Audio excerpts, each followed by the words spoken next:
ಚಾನಲ್ಗೆ ಸ್ವಾಗತ. ಸತ್ಯದ ಅನಾವರಣ ಆಸೆ ಸೀರಿಯಲ್ನಲ್ಲಿ ಇಷ್ಟು ದಿನ ಮುಚ್ಚಿಟ್ಟ ರೋಹಿಣಿ ಸತ್ಯದ ಅನಾವರಣ ಆಗೋ ಕಾಲ ಬಂದೇ ಬಿಡ್ತು ಅಂತ ಹೇಳ್ಬೋದು. ರೋಹಿಣಿ ತನ್ನ ಮಗನ ಬರ್ತಡೇಗೆ ತನ್ನ ತಾಯಿ ಮನೆಗೆ ಬಂದಿರ್ತಾಳೆ. ತನ್ನ ತಾಯಿ ಮನೆಗೆ ಬಂದಾಗ ತುಂಬ ಖುಷಿಯಿಂದ ಮಗನ ಬರ್ತಡೇ ಸೆಲೆಬ್ರೇಷನ್ ಮಾಡ್ತಾ ಖುಷಿಯಾಗಿರ್ತಾಳೆ.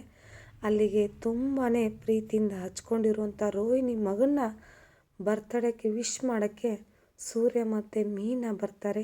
ಅಲ್ಲಿರೋ ಮಕ್ಕಳನ್ನೆಲ್ಲ ನೋಡಿ ತುಂಬ ಖುಷಿ ಪಡ್ತಾರೆ. ಹಾಗೆ ರೋಹಿಣಿ ಮಗನ ಎತ್ಕೊಂಡು ಮುದ್ದಾಡ್ತಾರೆ.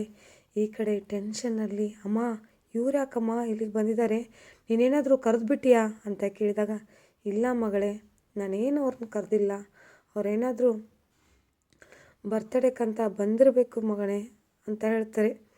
ಈ ಕಡೆ ಸೂರ್ಯ ಅವ್ರ ತಾಯಿನ ಪ್ರಶ್ನೆ ಮಾಡ್ತಾರೆ, ಏನಮ್ಮ ಮಗು ಇಷ್ಟೊಂದು ಅತ್ತೆ ಅತ್ತೆ ಅತ್ತೆ ಅಂತ ಕನ್ವರ್ಸ್ತಿದೆ, ಅವ್ರ ಅತ್ತೆ ಎಲ್ಲಿ?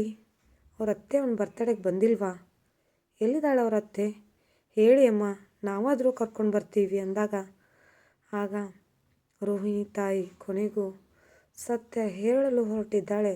ಸತ್ಯದಿಂದ ಮುಕ್ತಾಯ ಆಗಲಿ, ಸೂರ್ಯ ಮತ್ತು ಮೀನಾ ಇದು ಹೇಗಾದರೂ ಮಾಡಿ ಒಪ್ಕೊಂಡು ಅವ್ರ ಮನೆಯಲ್ಲಿ ಅವಳನ್ನ ಇಟ್ಕೋತಾರೆ ಅನ್ನೋದೊಂದು ಬಲವಾದ ನಂಬಿಕೆಗೆ ಇಲ್ಲಿ ರೋಹಿಣಿ ತಾಯಿ ಹೇಳ್ತಿದ್ದಾಳೆ. ಸತ್ಯ ಅವ್ರ ಅತ್ತೆ ಅವನ ಅತ್ತೆನೇ ಅಲ್ಲ, ಅವನ ಅತ್ತೆ ಅನ್ನಿಸ್ಕೊಂಡು ಅವಳು ತಾಯಿ, ಅವಳು ಇಲ್ಲೇ ಇದ್ದಾಳೆ, ಅವಳ ತಾಯಿ ಇವಳೇ ಅಂತ ತೋರಿಸ್ಬಿಡ್ತಾಳೆ.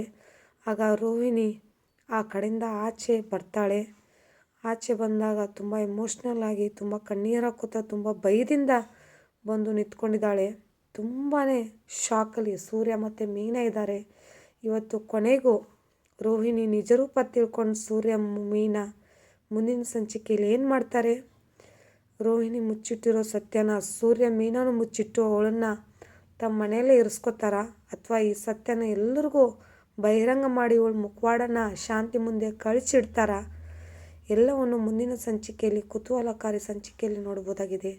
ಅಂತೂ ಕೊನೆಗೂ ರೋಹಿಣಿ ನಿಜವಾದ ರೂಪ ಸೂರ್ಯ ಮೀನಾ ಕಣ್ಣೆದುರಿಗೆ ಬಂದೇ ಬಿಡ್ತು. ರೋಹಿಣಿ ತನ್ನ ಮಗುವಿನ ಜೊತೆ ಮುಚ್ಚಿಟ್ಟ ಸತ್ಯನ ಒಪ್ಕೊಳ್ತಾಳ.